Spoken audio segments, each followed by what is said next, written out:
Welcome to another episode of 90 Minutes of Wisdom, a channel dedicated to helping you expand your knowledge and develop a more successful and peaceful mind. My guest today is a master musician and song composer. He plays many instruments and is also a great singer. Welcome to the show, my good friend, Bruno Coriandoli. Welcome, Bruno. Welcome. Thank you very much, Andrew. Right on. Thanks for being here. Awesome, man. Awesome. Great to see you, Bruno. Fantastic. It's like you always have a good audio setups, as always, right? That's one thing I can count on. To start off, I wanted to say, just point out again how appreciative I am that you helped me do my audiobook, right? Oh, sure. Yeah. Yeah, Great. so Bruno's the sound of Smart Guide to Stop Using Stupid Words.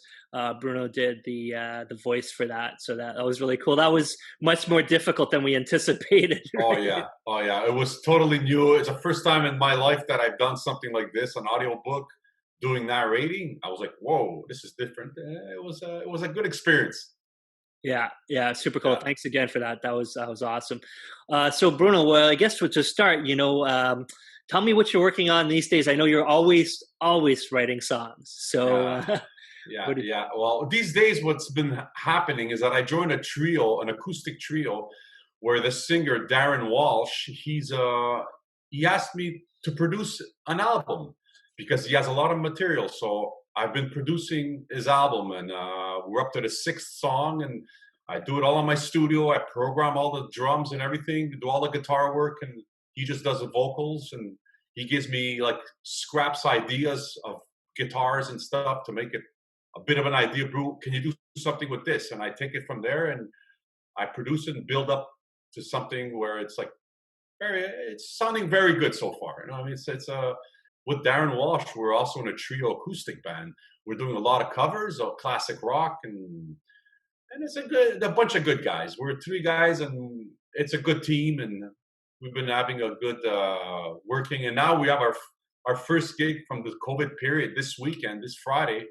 So in Chateauguay at the Boulevard, and it's going to be interesting to see that. We're not going to have masks on stage because we have to sing, which is normal. You know what I mean? It's like, but overall, it should be interesting after quite a few months of this kind of period where it's been very hard on everybody, and especially on the entertainment world. We all know it's not like it used to be anymore because it's all narrowed down to a smaller audience because a lot of people are scared, and it's the obligation having the mask mandatory and all that. So it makes people think. what's the venue and how many people are allowed into that venue? Okay, where this place where it's about 100 people usually, now it was 50. Now it's like cut down to half, so it's half, and at the same time, well, you're paid half also because everything is half. It's normal, but we're doing for the love because us guys, it's passion, it's fun. Yeah, that's definitely cool. I know I heard there was like Black Keys or one of these bands just recently, and they had an outdoor thing where people could, like, it was kind of like a drive-through where you could tune to like the FM radio to get the sound. And I heard of that lately, like a drive-in. Know what I mean? Like in the 70s or so, whatever. Yeah. It's like it's kind of freaky. I even heard there was a band that did it on downstairs on the ground from an apartment building where everybody was on their balconies watching the band down. You know what I mean? It's very interesting and very different. It's such a tough time for any, entertainment, anyone that's involved in the entertainment industry, musicians, comedians, everything. Like, what do you do? And I was watching this documentary the other day, and it was just saying that, it used to be like you would play shows to promote your album, and then it kind of switched because of, Spotify and all these music services, that then it became like you're actually releasing albums to promote your shows, and that's where you make your money. So it kind of flipped, right? Yes, but now it's like, okay, well, you don't make money off of, like I have songs on Spotify and Apple Music and everything, and tons of them. It doesn't matter. I don't make any money from it. They always find a way that the talent pays. Like you're saying, like they pay me half. Like it's just. Yeah, I know, Andrew. We're already not being paid as much. You know what I mean? Doing little venues, but to be cut half. It's always you have to have a daytime job, or you have to have some kind of, you generate money from other income, because you can't live on this like that. This is passion. You have to love doing it. The guys who were living on this, it's very difficult for them. Oh yeah, but yeah, I mean now, like it already pre-COVID was already like extraordinarily difficult. Yes. Now it's like, near possible, right? It's breadcrumbs right now. Yeah, that's it. So and sorry, tell me the venue again that you're playing at, and like what time and all that. Well, it's going to be from 5 to 8 o'clock in the evening on this Friday at the Boulevard in Chateauguay. A nice place. It's interesting because I never did a 5 to 8. It's like, oh, that's a different schedule, because the people are going to be eating. You know what I mean? It's also like a resto bar. You know what I mean? Usually bands, they always start after 10 or something, or whatever. Yeah. That's the kind of a bar scene that we're used to it. But no, it's okay. I'll try something different like that. And then there's a camping. We're supposed to be playing on a camping ground in September. That's going to be different too. You know what I mean? It's going to be. That's cool. Another thing. Yeah, that's fun. Yeah, I think that's super smart. Like outdoor shows, take advantage while we have the nice weather, right? Yes. But just for fun, can I put you on the spot? Do you have like a guitar near you? Do you have like an acoustic guitar? Yeah, sure. Is there anything you want? No, dude, there's like, I always love to hear you play. So like, I don't know how it's going to come out through this, but like just anything. Let's give us a taste of anything you want to do, man.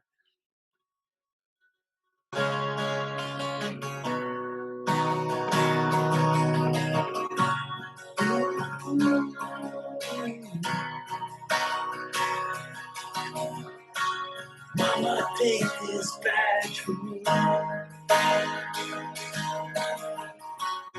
I can't choose it anymore. That cold black cloud is coming down. Feels like I'm knocking on heaven's door. I'm knocking on heaven's door. Anyways, that's an idea. Does it sound okay?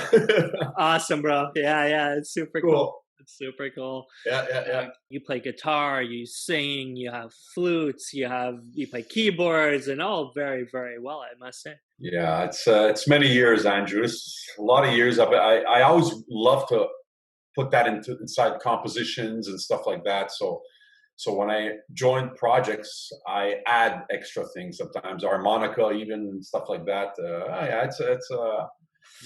It's fun. It's a hobby. It's a great hobby, and at the same time, it's a passion. So how does it affect you when you go out to the real world? You leave your studio and all that. Now you're always writing, you're always composing, you always have this great inspiration, as you said, come to you and write these cool songs.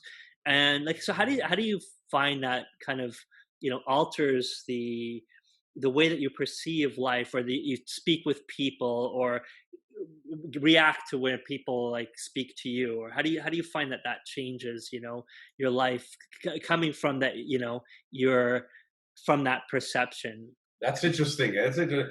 Sometimes it could be just as simple as seeing a couple enjoying themselves in a nice atmosphere and on a nice day. And sometimes it can get you an inspiration. It's something, it's like, and a certain melody starts playing in my head. And I don't know, it's like very nice and light. And then from there, you start thinking, the guitar going to do, the piano might do this. The tempo, the beat might be something in that style. You start figuring, don't ask me, it just starts piling. It starts multi-tracking. All the tracks, things are starting already happen in your head. And then after you got to remember this. You got to remember this, because sometimes the good thing about today is that we have phones. So I hum with my mouth the idea on my phone. And when I get home, because I'm going to forget it, our minds is always distracted with life around us. So, and then I listen to it. Oh yes. And then I pick up my guitar and I start getting the chords, and then getting the idea. I go on the piano. Oh yeah, this is what, then you start building your song, building what your idea is, that came out from just something that you saw. And major chords, happier, minor chords, darker, right? Yes. So then you can kind of see, and then I can even look at like myself in any situation, whether I'm at work or with friends, family. Now, hopefully, usually with friends and family, it's more like major chords and happy. Yes. Yes. And, Yes. and then when it's like, things are going, you start getting stressed, you can kind of feel that, like that violin coming in, Yeah. Yeah. Yeah. the The back, little strings giving a little like the kind of a tension, yeah, yeah. building, Yeah. like Yeah. it's Yeah. like Yeah. a tension's building. Staccato and stuff like that. Yeah. Yeah, staccato Yeah. violin, right? Building that kind of tension. Yeah. Yeah. Yeah. Yeah. And I find that too when we watch movies, right? Like I know that you watch, like I watch. When I watch movies, I know what's coming up so much by the soundtrack, right? Like, Oh, so much. right? It's Yeah. gonna Yeah. Yeah. gonna happen. Even when it's gonna be like let's say I gotta go grab a glass of water. I know it's gonna be boring because like the type of music that's coming in is Yeah. gonna be like this type of. I'm not gonna miss anything if I walk away for Yeah. Yeah. minutes, and come. Very true, Andrew. That's sometimes a car chase. Well, you have to expect a very vibrant, strong melody, a strong beat, something fast, quick, a bit on a hard rock side, or very suspense with a lot of strings and big orchestration, like with a very fast tempo, and it's like, or a fight. When there's a fight in the movie, well, the music is very agitated, very. I mean, it's, Yeah, that's right. That's right. Yeah. So like, I mean, like real life is like, I find that too, that it's kind of like this playing like this kind of songs or whatever. You kind of see that in your perception. Let's talk a little bit about maybe like music and self-development, right? That's what I like to like kind of look together, like when you feel inside. So when you've probably heard me say this before, is when I'm feeling like angry, it's a bit like sharp. And then when I'm feeling sad, it's a bit like the note's flat. And you want to kind of always get to a natural, right? A natural note, your natural. Then everything's in key, right? So if you have the guitar and the guitar's in key with your flute, with your keyboards, with your voice, everything sounds great. But if you have one of those instruments a little bit flat, it's not so good, or one of them a bit sharp, right? So I find always that with the universe or surroundings, that like if your own personal, it's always not get angry or upset or get too depressed or down or whatever, because it kind of shifts your natural note. So you want to talk a bit about that? Yeah, sure. Ourselves, our aura. It's interesting. I'm learning a lot of things lately, and I've been because sometimes our moods are. It seems like we really have a mirror out there in society with others.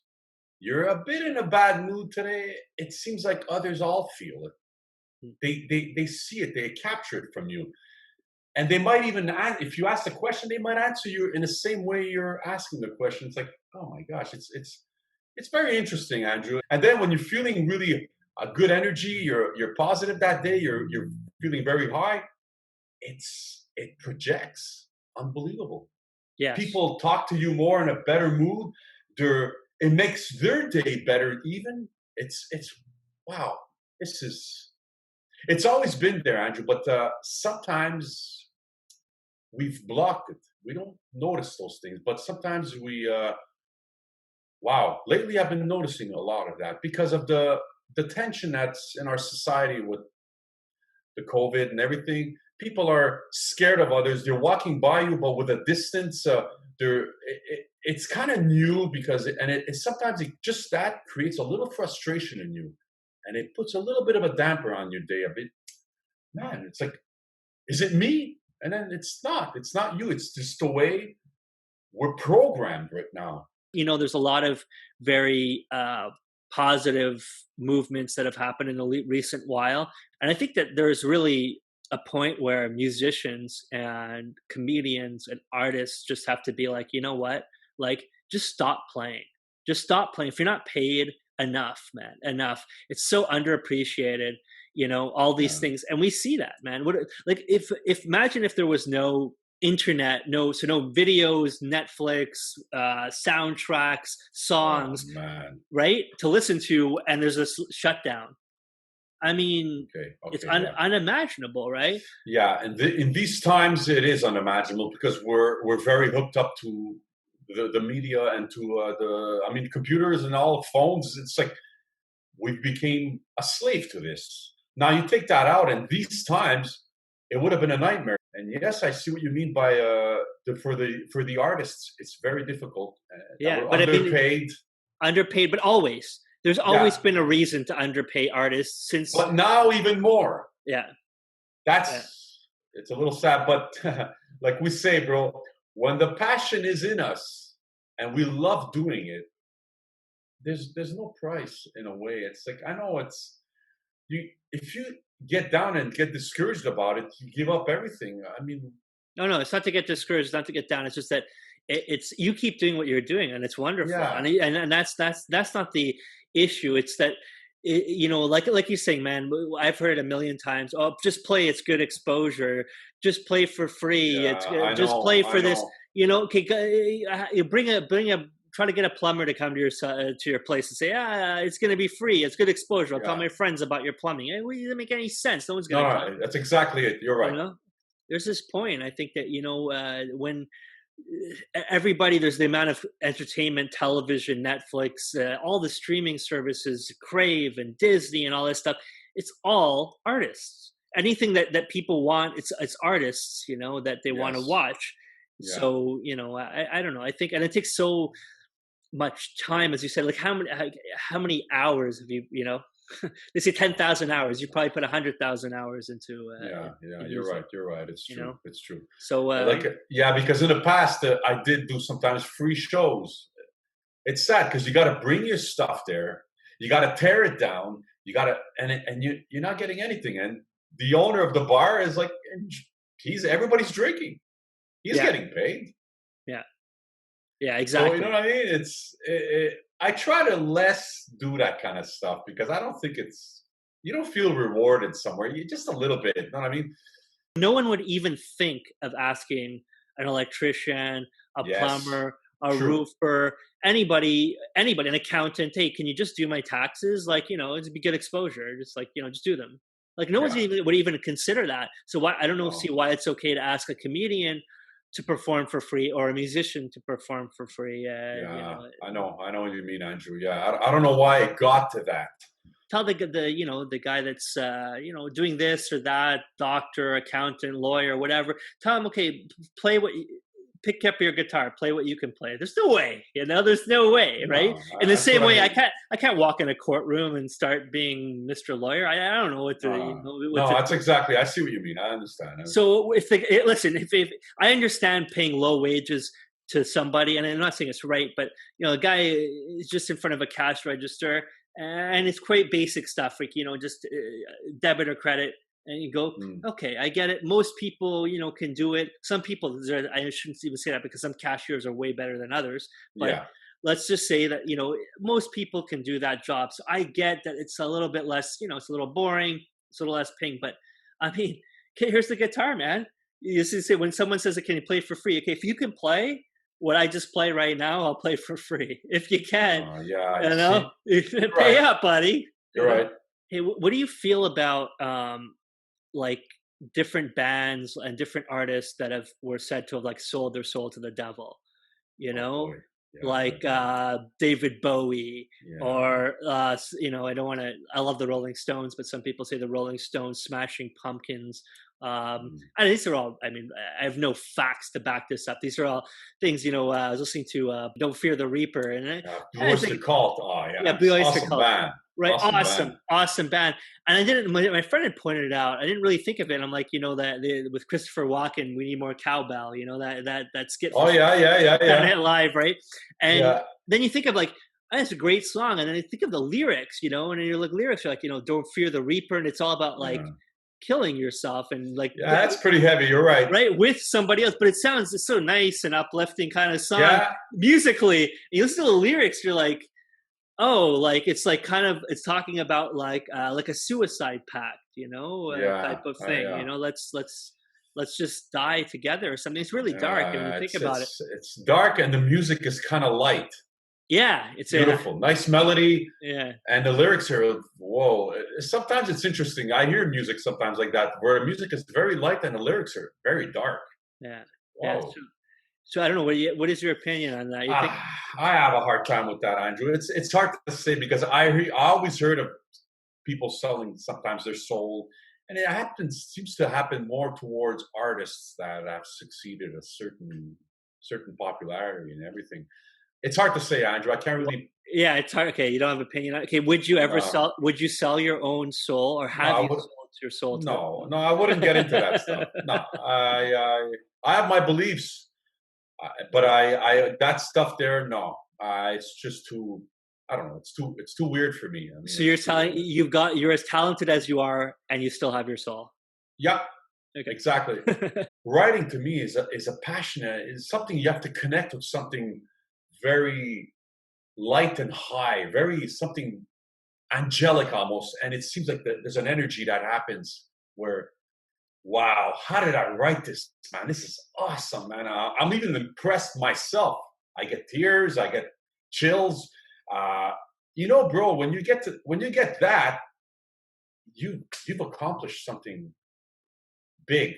And even though I didn't sell nothing, or nobody was going to buy it, or a few friends might listen to it, but to me, it's for me. I'm doing it. Yeah, no, absolutely. That's a true artist. It said like a true artist, bro. Absolutely. Because they say that like inspiration finds you, right? That's the thing, So it's like when I used to write, I would always close my eyes and I put my head down and I just listen to the nothing until I hear the song, and then I play that. That's all my good songs are like that. All my bad songs, my many bad songs, is because I tried to write it. I was like, okay, I'm going to write it from a place of ego. Okay, I'm good. Okay, I know my music theory. I'm good. I'm going to write it, and I write something, and it's mediocre at best. But whenever I listen to the nothing and get that inspiration, then I had the feeling that you have. It's like that. Oh wow, this is. Well, I'll give it a little example, bro. I was going to work a couple of weeks ago, and I come to a train track, and the train's going by. The rhythm of the train, I start to create a pattern in my head. I'm like, oh yeah, okay. I start to create a melody. The rhythm of the train that's going by, check, creates the pattern, and I start creating a melody with it.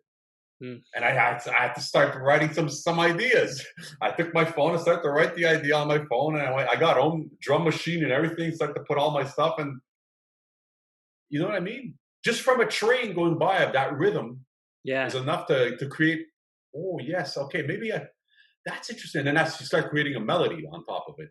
Yes, exactly. That's what I meant. That's what I meant by the question I was asking you before. How like somebody else could walk by and just go, "Oh, it's a train," and another person could walk by and go, "Oh, it's kind of it reminds them of their childhood." But you walk by and you go, "Oh man, that's like a good, like if you're hearing shakers and you're hearing like a rhythm, and you're like, and you're like, I can make this rhythm into something. I hear because in the rhythm of that thing that's constant, a melody starts happening above.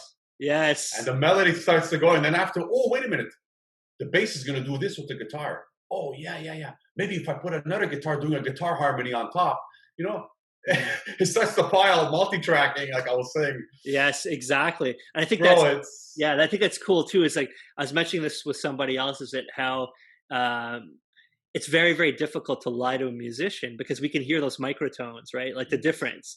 So somebody starts saying something. Sometimes the people say, well, their voice goes higher when they're lying or something like that. And you can hear that if they're upset. Like I don't have to ask somebody if they're upset or if somebody's trying to tell me a fib or something like that. I can hear it right away, right? Okay, yeah. You see that? Because you're like, well, why? You were just talking like this tone. Now your tone has changed slightly. You can hear it. See, that's amazing. The tone changes. You're already seeing the change. And you and I could see it visually, right, in the wave. When we see a wave. The wave.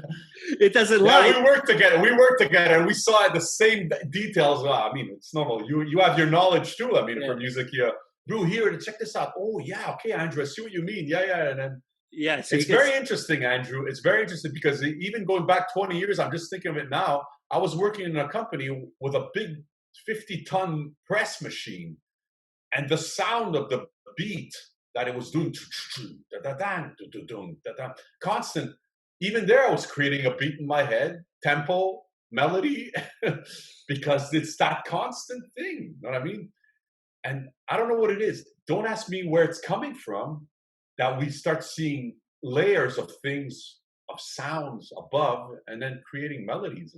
Yeah, but that's it. That's what's so cool is that you're so in tune. Like, because again, you're a real musician. Like you're saying, you don't do it for anybody else or anything. You do it because you love it, and it Yeah. shows so that your mind and your vibration and your person is tuned to that. So it's Yes. one is the music comes to find you. So it's like this song is out there in the Yeah, you're cosmos, right. The song is out there in the cosmos. right? That's good. And it's looking like, how am I going to manifest in reality?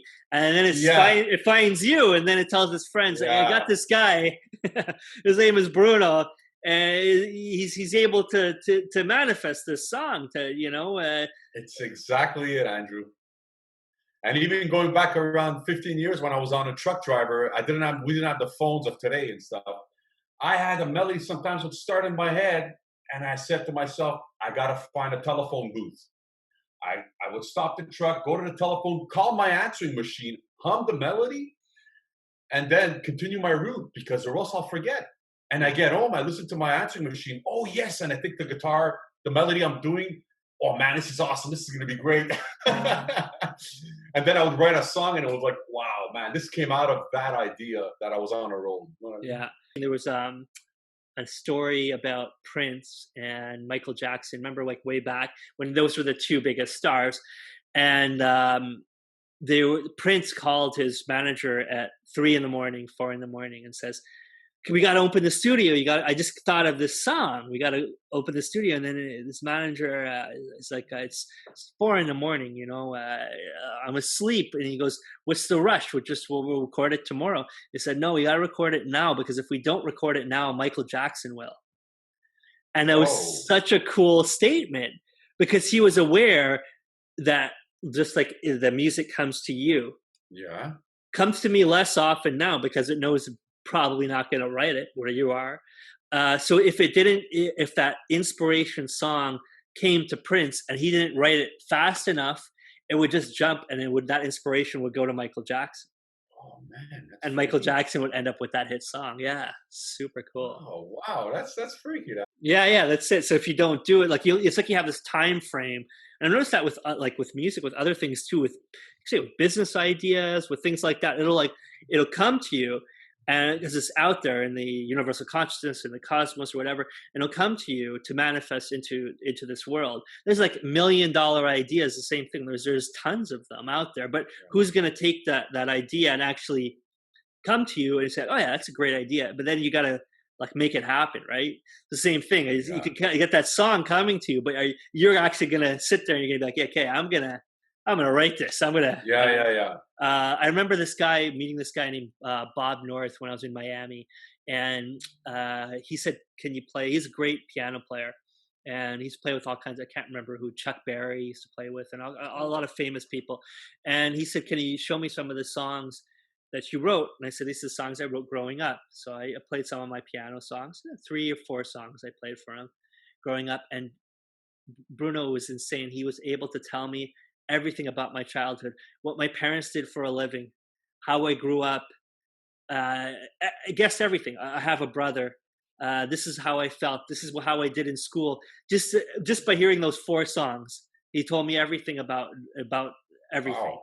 By hearing it, he goes, "I know why you were writing that stuff." Like, it was amazing. I couldn't believe it. It was like going to a psychic, but for him, it wasn't like Yeah.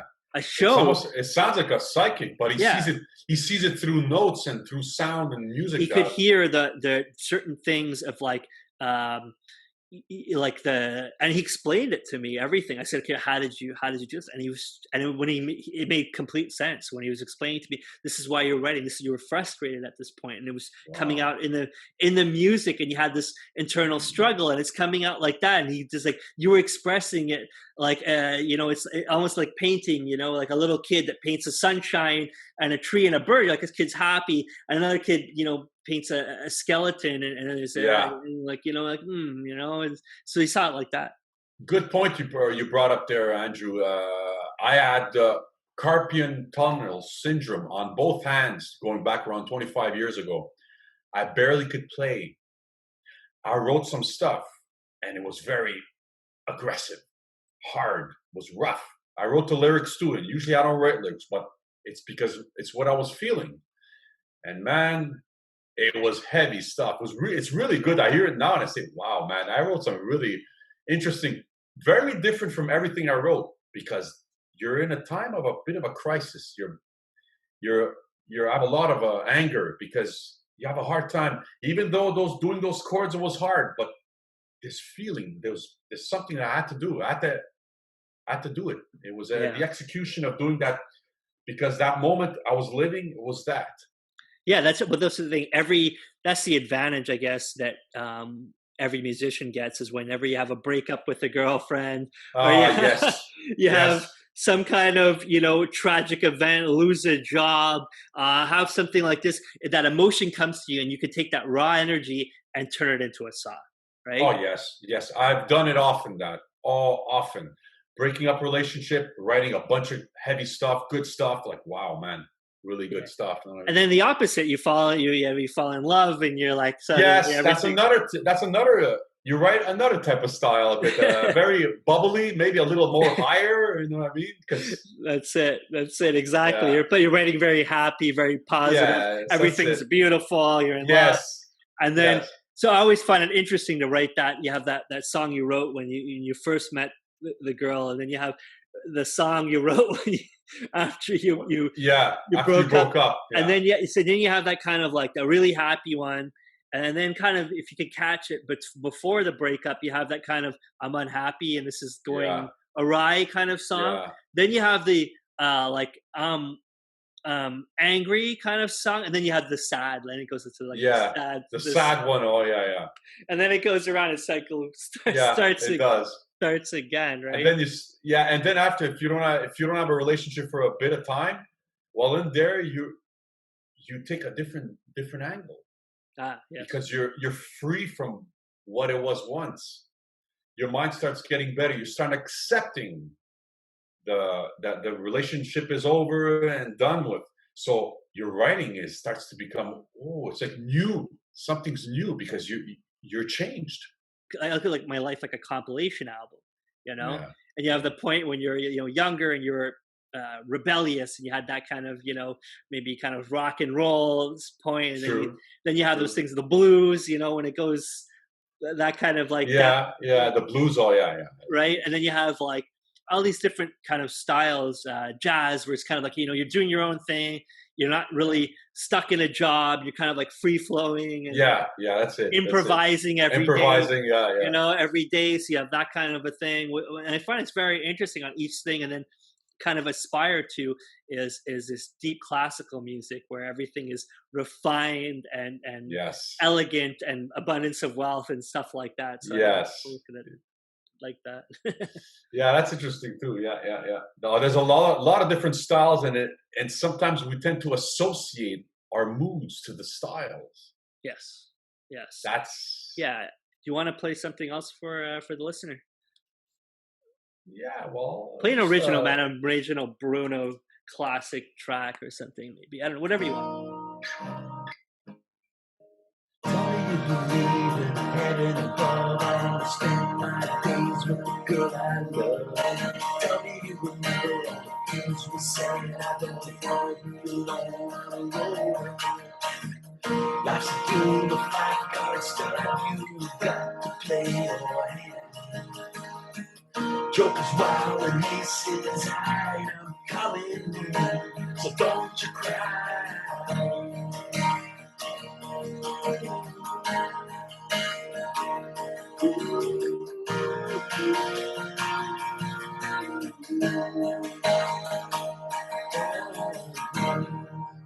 Give it a little buzz. Nice, dude. Awesome. Amazing. Super cool. Okay, bro, listen, on that note, any last thoughts, anything you want to share for the aspiring musicians out there? It's just try to be courage, love doing what you're doing. Listen, whether it's you're making the best of it in these times, but inspiration and music, try to keep it in your heart and make the best of it. I'm sure there's beautiful material out there being written and stuff. And Cool. And stay positive. Awesome. And where's the best place where's the best place to reach you where they can hear some of your original songs and stuff like that? If you go on SoundCloud, not complicated. SoundCloud is probably the best place. You'll see a lot of my tracks under Bruno Coriandoli, and you'll see a lot of stuff there. Okay. I got a lot of material there. Awesome. Yeah, I listen to them. Thanks for sending me those links. Always a pleasure. Thank you very much, Andrew. Awesome. So with that, Bruno, I'll wish you a successful and peaceful mind and a wonderful evening, and we'll talk soon. All right, buddy. You take care. Okay. Ciao, man. Thanks. Bye-bye.